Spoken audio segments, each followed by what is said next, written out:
have, like in the American economy, roughly 2 to 3% inflation, 4 to 6% unemployment, okay? Somewhere in that general vicinity, okay? But now it says, what happens if we were to increase aggregate demand? So let's say we're at this point right now, okay? And we were to increase aggregate demand. So let's come over here real quick, okay? Draw this out roughly. Aggregate supply, aggregate demand, okay? All right, price level, output. Let's boost aggregate demand. What happens? The price level rises, and so does output. Price level rises, output rises. When output rises, it means we should have less unemployment. When the price level rises, we should see a little inflation. So what would that look like over here? We have to figure out how shifting aggregate demand like this, how does it look over here? Right? Well, where would we put a point that would demonstrate less unemployment but higher inflation? It has to be somewhere to the left of where we would be at the natural rate. So something like this. All right, let's call this point A. All right, you notice a little bit higher inflation, which corresponds here. Okay, and you notice a little bit less unemployment, which corresponds over here. So anytime the aggregate demand curve shifts, you'll see movement along the short-run Phillips curve. Let's say there was a decrease in aggregate demand. So let's say we're back here at full employment. There's a decrease in aggregate demand. The economy moves into a recession. How would we show that? Right? Any point to the right of the natural rate, right? Because we're going to have higher than normal unemployment during a recession, and we're going to have lower price level because people aren't spending as much. Right, so if you had aggregate demand shift to the left and decrease, it would look something like we see here in blue. I will label it point B. If you were to have aggregate demand increase, like we see over here, it would look like what we see here with point A. Less unemployment, higher inflation. Okay? So that's question number 9. All right, question number 10, if short-run aggregate supply were to increase, in what direction would the Phillips curve shift? Short-run Phillips curve shift, and why? Okay, it's a little tricky, so let's redraw everything here. All right, a lot of erasing, a lot of drawing, that's okay. We'll try to draw quickly. We'll abbreviate a little bit. Inflation, unemployment, natural rate of unemployment, short-run Phillips curve, long-run Phillips curve. Okay, inflation. All right. We want to see the impact of an increase in short-run aggregate supply. How would that increase the how would that impact the short-run Phillips curve? All right, so let's do that. So price level, real GDP, short-run ag supply, aggregate demand. Q. Doesn't really matter if it's full employment. That's not really what we're concerned about. We just want to see the effects of shifting. Okay? So let's shift the aggregate supply curve like it says. Increase. Let's increase the short-run aggregate supply curve. So we do that and notice that 2 really good things happen. You get more output, which means less unemployment, and you get a lower price level, right? Which means less inflation. Well, you can't really do that if you were to move on the curve. If you moved along the curve, there has to be a trade-off, okay? So how is it that you could actually show, right, less inflation and less unemployment? The only way to do that is you would actually have to shift the short-run Phillips curve to the left. You shift the short-run Phillips curve to the left, okay, and you can get a situation where, right, in the short run, you could have a point like this, okay, where you have less unemployment and less inflation at the same time. Okay, so you would have to shift the short-run Phillips curve to the left.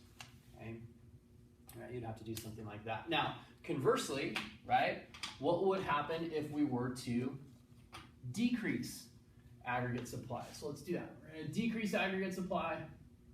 We see that the price level rises, and we see that output falls. Okay, so how would we show that? We have to show it through an increase, a rightward shift, in the short run Phillips curve. And now you could have a point like this in the short run, where not only did you get higher inflation, but you got more unemployment as well. Okay?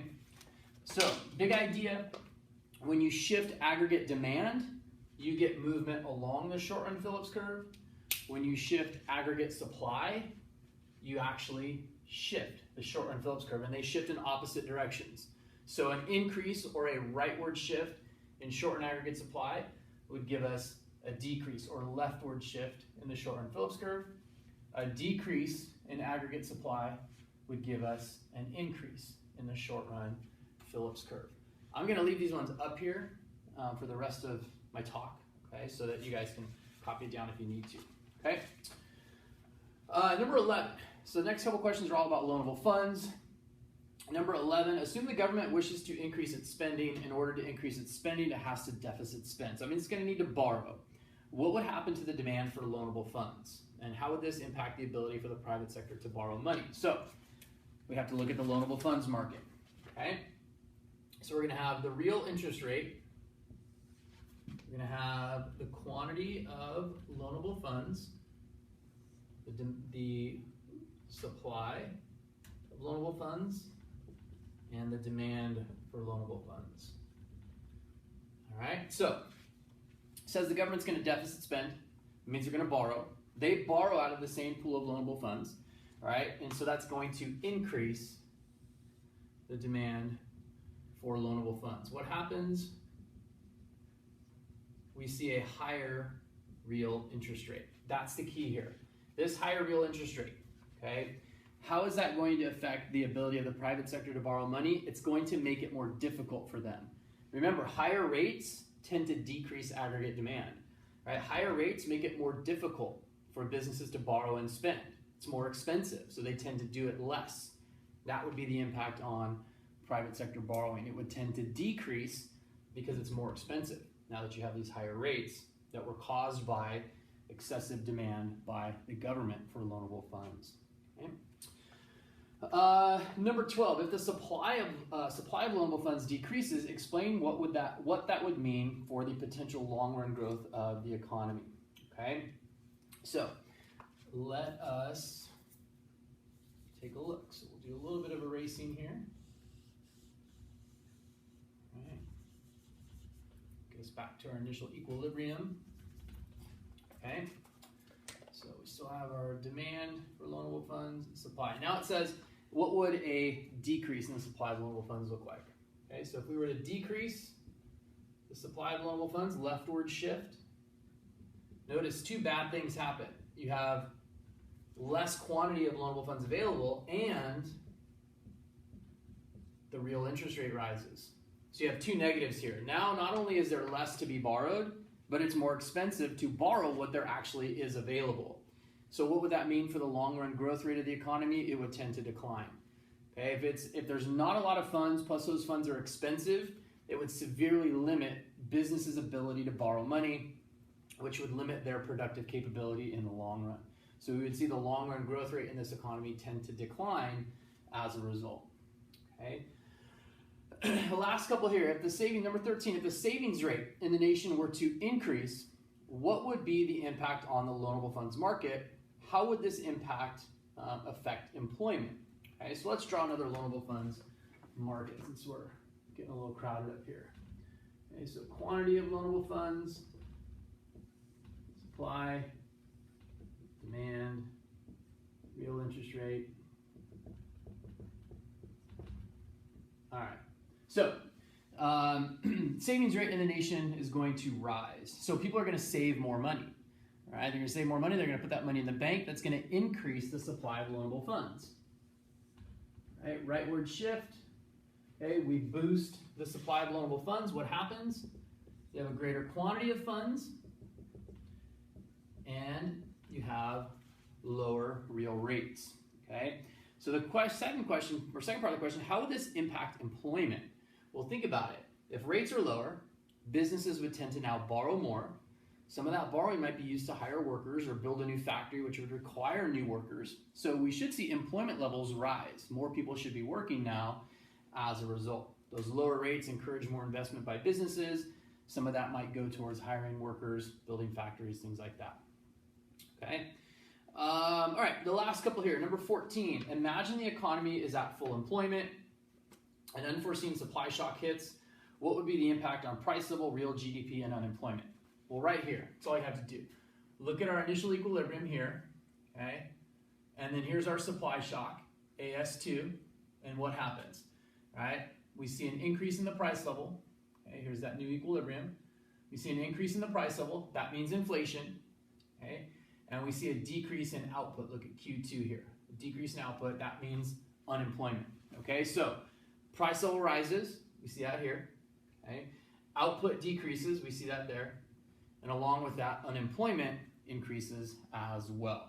Kind of what we're seeing a little bit of right now in our current economic situation. Okay, so last one, number 15, assume the economy is in recession. The government and central bank have chosen not to enact any policies to combat the recession. So we're taking a classical approach here, hands off, let the economy fix itself. In the long run, what will happen to the price level and real output and why? Okay, so I'm going to erase all this. Hopefully you got it down. And we're going to draw aggregate supply, aggregate demand, but we're going to put long run in the model so that we can explain how this would look in the classical sense. Okay, so we've got price level, real GDP, long run aggregate supply. Remember, that's all always tied into the natural rate of output. Okay, this fixed amount of supply in the long run. All right, here's aggregate demand and short run aggregate supply. Okay, so here's full employment. Where all three intersect, that would be full employment. We're going to label this PLF for price level at full employment. Okay, so it says the economy is in recession. So what does that look like? Remember, a recession is a short run phenomenon. So it's going to be a short run equilibrium. Leftward shift, decrease in aggregate demand, okay? Decrease in aggregate demand. Here's our short run equilibrium, right? We're intersecting with aggregate demand and short run aggregate supply. So we've got this temporary decrease in output and a lower price level, okay? Now, it says that the government's not going to do anything. So no policy action is enacted. So number one, right away we know nothing happens with aggregate demand because policy, whether it's fiscal or monetary policy, those things impact aggregate demand. All right, so we know nothing's going to happen there with aggregate demand. So the last thing that would happen, where we have to see something happen, would be with short-run aggregate supply. Okay, so let's think classical theory. Flexible prices, flexible wages, the idea that the economy, as it kind of continues to fall, prices fall far enough, wages fall far enough to the point where prices are low enough that people start to buy things again, and wages are low enough to where workers start to get hired back again. When that happens, that combination of things that happens, we see an increase in short-run production. So eventually, what happens is once prices and wages have fallen far enough, it spurs this new increase in short-run production. And so what you get is this right here. You get an increase in short-run aggregate supply for the reason I just mentioned. Lower prices, lower wages, encourages more production. All right, so we get back to this long-run equilibrium, okay? So what's happened, real output has got back to the natural rate, right? But our price level has fallen. All right, look at where it was at previously, where it's at now. So the only lasting impact here is a lower price level. Okay, now the problem again with all of this is that in real world application, how long would this take? Like how long would it take for the economy to fix itself? Your guess is as good as mine. All right, probably not a very short period of time. Okay, so that's it for the final questions. I'll put this on Google Classroom here later today. Hopefully that helps, especially for those of you that were taking the environmental science test today. And again, for Wednesday, any questions that you have, bring them on Wednesday for our final little bit of review. before the test on Thursday.